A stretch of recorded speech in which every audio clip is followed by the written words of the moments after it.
Hi guys, so we're going to look at just the plasma membrane, and the next couple days really we're going to be looking at the plasma membrane just because of how important it actually is. This is a picture of the cell membrane, and hopefully you can recognize the glycerol heads and the fatty acid tails. These are the phospholipids that make up the membrane, and there is two layers of them. They call them the phospholipid bilayer, bi meaning two, because then you have heads up here and heads down here, and the tails orient toward each other in the center because they are hydrophobic and they're trying to get rid of or get away from all of the water that is inside and outside of the cell. So they're kind of hiding in the middle. Now, over here, you have these giant proteins, and these are acting as channels or pores that other things can get in and out because some things cannot go through the membrane by themselves. They have to be transported through. You also see some of these are like cholesterols. They act as signals a lot of time, kind of like the flag in a golf hole where it lets you know where things go in. So sometimes it acts as a signal to a molecule that a molecule will recognize and know that that's where it's supposed to cross the cell membrane. All right, so again, it's a collage, a collection of proteins and other molecules embedded. And they call this a fluid matrix, meaning that it's a matrix, so it's got all kinds of stuff in it, and it's fluid, meaning it moves around. This is a very static image, meaning that it's not moving, but when you think about it, this stuff's all moving and floating and bobbing around in here. And all of these little phospholipids are moving and exchanging positions. One might be over here one minute, but it be over here the next minute. So they're kind of all moving around. Now, the carbohydrates and the cholesterols, they are not inserted in the membrane. They're too hydrophilic for that, so they are attached to embedded proteins. So you can see them here. Some of these sugar molecules, these carbohydrates, are attached to some of the proteins that are floating in there. And because it's the ones with sugar on them, or glycogen. These are called glycoproteins. They are the proteins that have carbohydrates attached to them in the fluid membrane. So we have cytoplasm on one side, so this would be the inside of the cell. This is the extracellular fluid, so that was going to be the outside of the cell. Here are some long filaments, microtubules, intermediate filaments, things like that are part of the cytoskeleton, help make the cell, give it a little bit of structure. Again, these are phospholipids, and you have cholesterol molecules in here. You have transmembrane. Trans means to cross, so it's across the membrane, and meaning things can go from one side to the other through it, and there's part of it that's on the cytoplasm side, and there's part of it that is on the extracellular side. Then you have some peripheral proteins that are just kind of hanging out in the periphery or real near a channel protein. We'll talk a little bit more about what those do, but they're kind of they help also in binding and helping things get move, and sometimes in transporting things actively through the membrane. Here's an example of a glycoprotein, a protein with the carbohydrate attached to it. And here is a glycolipid, because you have a lipid tail, but then you have carbohydrate attached to the top instead of the glycerol head. So sometimes you have a situation like that. Here's another one. Here is a glycolipid. So here is a drawing, a Lewis structure and a ball or space filling model of a phospholipid, and then just kind of the shorthand drawing, how you would draw it easily. So you can see here you have the long fatty acid tails. And then up here, you have the phosphate group. And this is what is making it hydrophilic because of that partial charge on oxygen. And it's going to make it attracted to water. So that's why it is attracted to water. But then you have these carbon and hydrogens, and those ones are hydrophobic. So they don't want to bind with anything else.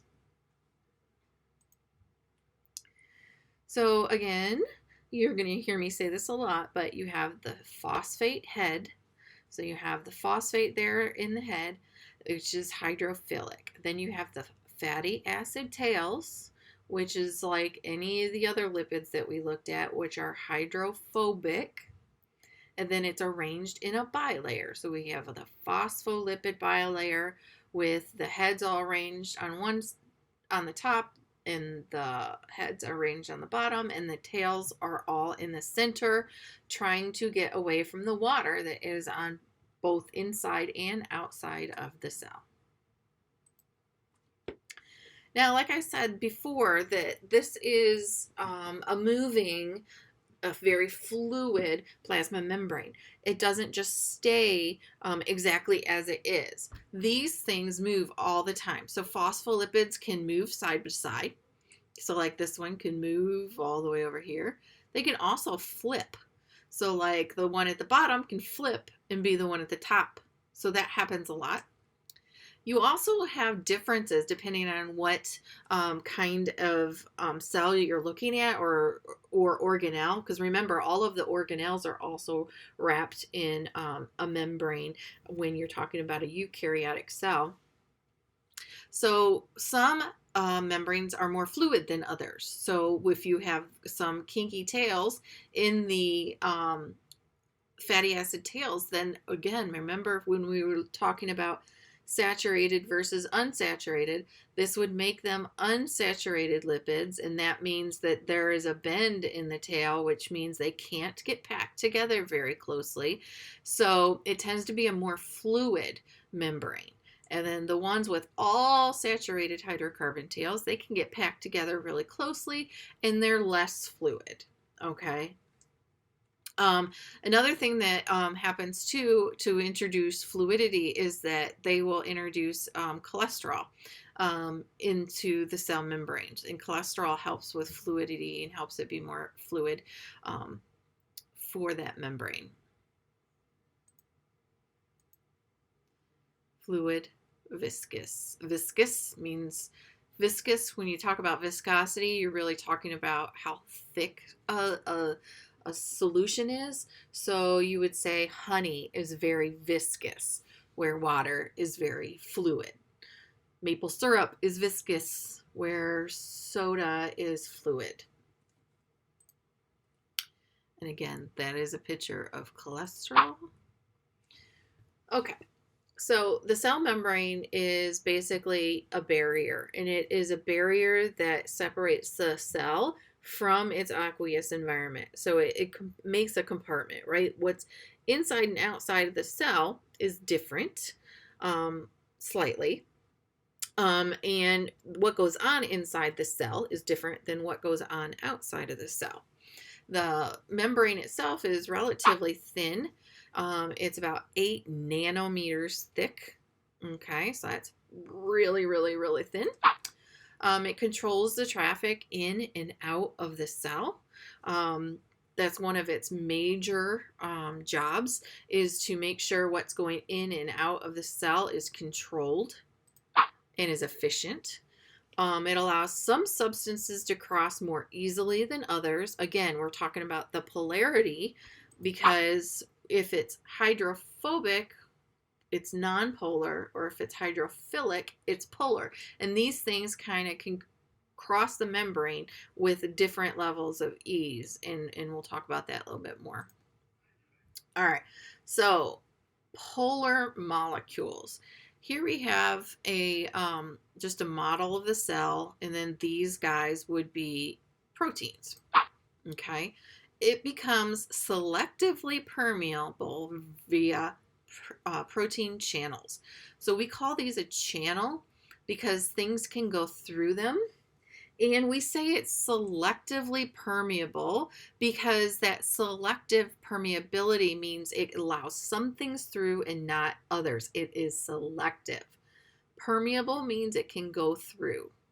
So if it's selective permeable, some things can go through, some things can't. So it's selective. Specific channels allow specific material to cross the membrane. Okay, so say this yellow one only allows sugar to cross the membrane, and this blue one has another job. Maybe it only transports potassium into the cell. So each one would have a slightly different material that it's transporting, and that's why the signals on the outside of the cell are kind of important, because if a molecule can only go in through one channel, and it wouldn't be one, it'd be lots more than one, but one kind of channel, it needs a signal. It needs to know where it can go. And so that's kind of why that is. This is a more kind of accurate representation of what this whole situation looks like rather than a tin can. It looks more like this. You have that secondary structure of the helix and then the tertiary structure of the folding all put together into the cell membrane. So, for example, sugar, what does AA stand for? Hopefully you said amino acid. Water, salt, NH3. So lots of these, again, and they may be one way. Maybe it only allows sugar in, but doesn't let it out. Maybe it only lets water in, but doesn't let it out. Maybe it lets salt out, but it doesn't let salt in. So depending on the protein, the cell has a lot of control over what comes in and what comes out based on the proteins that it has in its membrane. All right, so, oops, I went a little too fast there. So why are proteins the perfect molecule to build structures in the cell membrane? Now, when we talked about the protein molecules, we talked about how they have amino acids all put in a row, and those amino acids are dictated by what's written in the DNA. The DNA tells the ribosomes how to make the right protein, and then based on the polarity of the R groups that are attached to those amino acids, the protein will fold a certain way. Now, proteins can be almost anything. Depending on the order and the number of the amino acids, proteins can fold into almost any shape, and that's why they're kind of perfect for these kind of jobs, is because they can be customized. They can be really, really specific to certain molecules and only let certain things in and out. And it can be really customized because it can be a certain shape. And maybe it's a shape because the molecule has to bind to a certain shape part of the cell in order to cause some change that allow it into the cell. Well, we're going to talk more about this in a little bit. So again, we have our amino acids. These are the non-polar classes of amino acids. We're going to look at these a little bit more. You won't really have to memorize these. You want to be able to start looking at the R groups, okay? Because remember, this part of the amino acid stays the same for all the amino acids, right? They all have the amino group and the carbonyl group. And then the R group, which is highlighted in white here, it's the R group that changes, that makes it a different amino acid. So these ones, if you look at them, it's all hydrogens, carbon and hydrogens, carbon and hydrogens, carbon and hydrogens, carbon rings, a little nitrogen, but it's bound to a hydrogen, a carbon ring. Remember these points where there's no C written, the points are assumed that there's a carbon there. So this is a carbon, and then there's 1, 2, 3, 4, 5, 6 carbons here. And then this is all carbon and 1 sulfur. So these are the ones that are non-polar, okay, because they are not going to have side chains that are going to be polar. They're not going to have any polarity. There's not going to be a partial charge on any of them. And if we look at the, okay, well, we already talked about this amino group, carbonyl group, and these all are hydrocarbons. They don't have the polarity that you see in other things. So then here is our polar amino acids. Again, if you're looking at the base of the amino acid, it's the same. But then we have, what do we notice? Oxygen, oxygen, sulfur on the end, oxygen, nitrogen over here out, sticking out, oxygen, oxygen.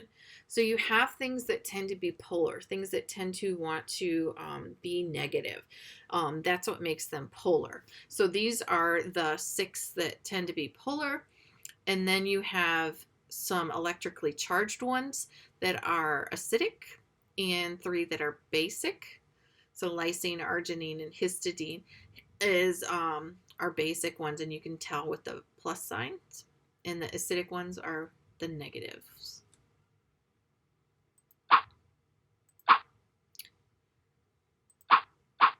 All right, so protein domains anchor molecules. So there are areas of a certain protein. Okay, so proteins can have different areas. They can have hydrophilic areas and they can have hydrophobic areas. And so what ends up happening is when that cell or when that protein folds, it does its secondary structure with the helixes or the beta sheets, and then you have these polar areas. When that is inserted into the plasma membrane, the hydrophobic area is going to be in the center and then allow the hydrophilic ends to kind of stick out. So within this protein, the parts that are purple here, those are the polar areas of the protein, and the pink parts are the non-polar areas. So these would be made of non-polar amino acids that are hydrophobic, and it's going to anchor the protein in the molecule into the membrane. What do we mean by anchor? Means it's not going to fall out, right? Because what happens if this gets pulled in? What happens? That would mean these polar areas would have to go through this hydrophobic area, and that's not likely to happen. So it's what kind of keeps it in place in the plasma membrane. Now the outer surfaces are the polar amino acids that are hydrophilic, and they extend into either the cytoplasm and the cytosol or the extracellular space. So here this is another example with some beta sheets, pleated sheets, and this one you can see how large it is. It's a lot bigger, and you have, excuse me, you have some beta sheets, and you have the bacteria outer membrane here, and it's stuck in there, and it's transmembrane going across the membrane. We have, this is a water channel in bacteria, which is why we see the bacteria outer membrane. Okay, it's called aquaporin. It's the pore for water. Makes sense, right? So water goes through both directions.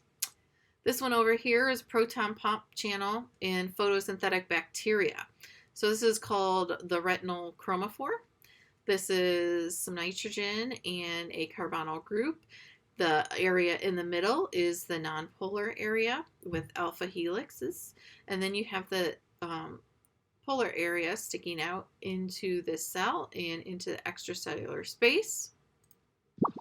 And we have hydrogen being transferred through in both directions.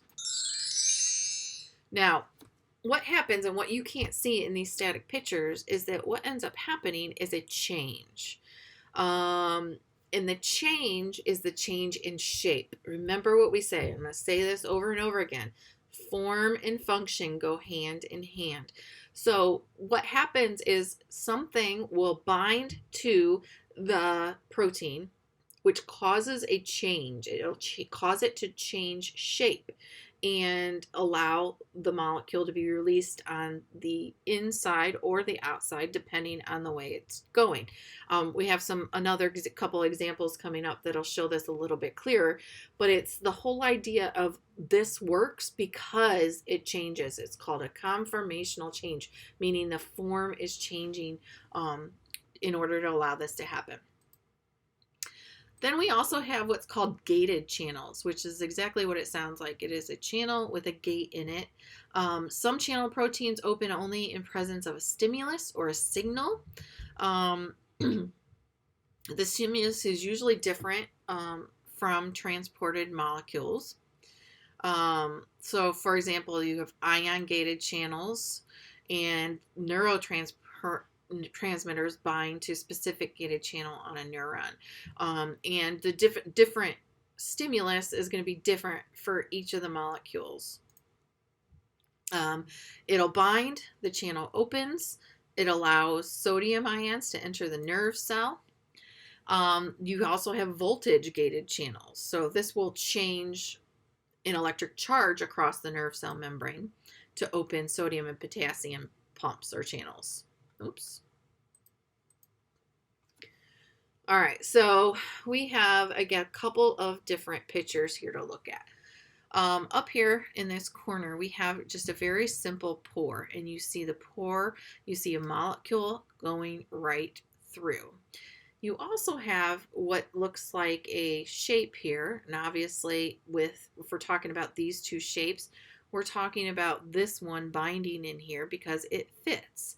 So a lot of proteins, whether we're talking about enzymes or we're talking about transporting, lots of times, again, the shape of something will dictate what can bind there, and it'll be optimized for the shape of the particular molecule it's transporting.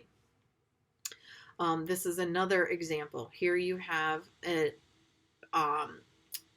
molecule that is binding to the top of that, and then you have something else happening on this end.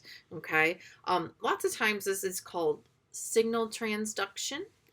You have something causing a signal to happen, and so it's transmitting a signal from maybe outside the cell to the cell nucleus. It's kind of like receiving a hormone, which triggers a receptor on the inside of the cell that then signals to the nucleus that a protein must be made. Okay, so it can come in many different ways.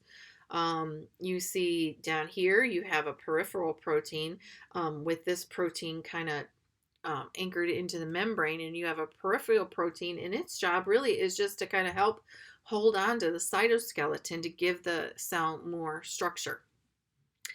Here are some more anchor proteins that you can see that they are kind of fit together, and there are going to be interactions here that kind of hold it together, hydrogen bonds and things, to kind of help these two cell membranes stay close to each other. This could be neighboring cells. It could be an organelle in like the rough ER that wants to stay close to the nucleus. It can be a couple different things. And then here you see another, like a signal glycoprotein with the carbohydrates attached to the outside of it. So we have a transporter, simple channel moving something through. We have enzyme activity where you have that shape. You have a cell surface receptor, meaning that you are having something bind here and it's moving something on the inside of the cell. We have an identity marker, because remember I said that those carbohydrates kind of act as flags or signals. Cell-to-cell adhesion and attachment to the cytoskeleton. Okay, so lots of different functions for proteins. Proteins you're going to find are kind of the ones that do a lot of the work in the cell, because they are so versatile and because they are so customizable with all of the different shapes that they have.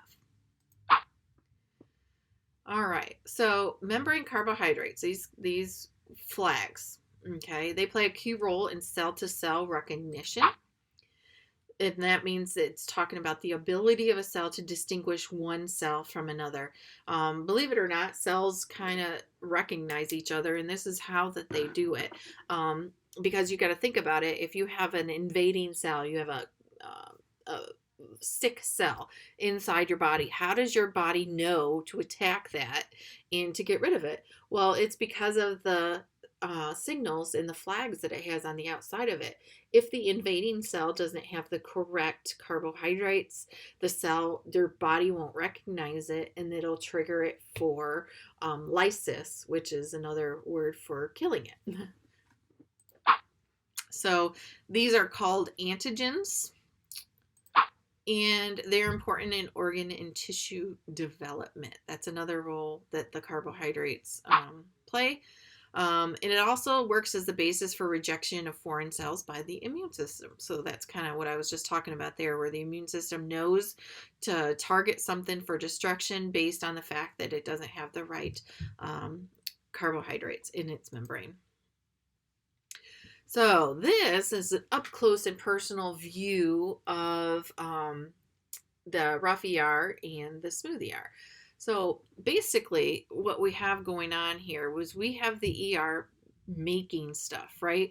So you have these molecules traveling through the ER, and these are these purple things that we're talking about here. The purple things, sometimes they get packaged as they are. Sometimes they get attached to a glycoprotein. And what happens is then they get packaged in these little vesicles. Now, these little vesicles aren't there just sitting and waiting like trucks waiting to be loaded. They're actually part of the rough ER. And part of the rough ER just kind of pinches off. It gets bigger, it pinches off, and then it sends it on its way. So that's where these vesicles come from. They're actually part of the membrane of the rough ER.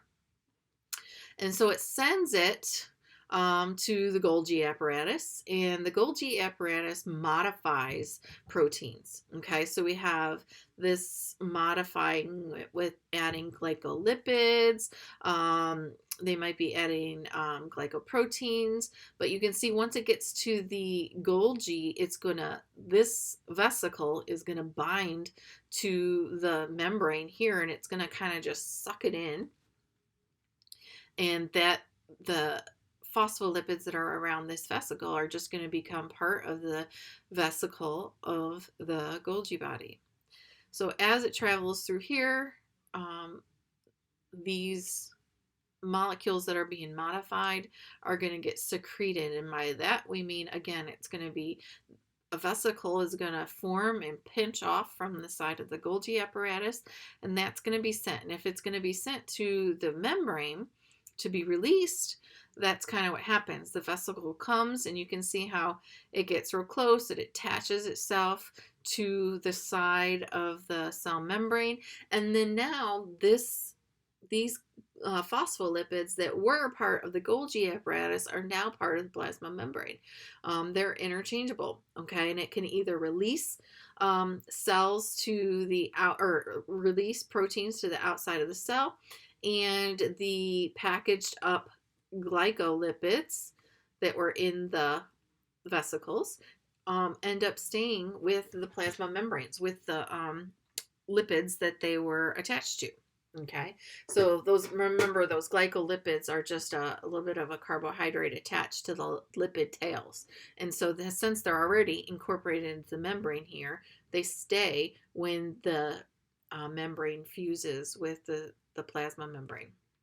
Okay, same thing happens with this transmembrane glycoprotein. You see this transmembrane, and so it's already across the membrane here, and so it continues. When this vesicle forms, it stays across the membrane.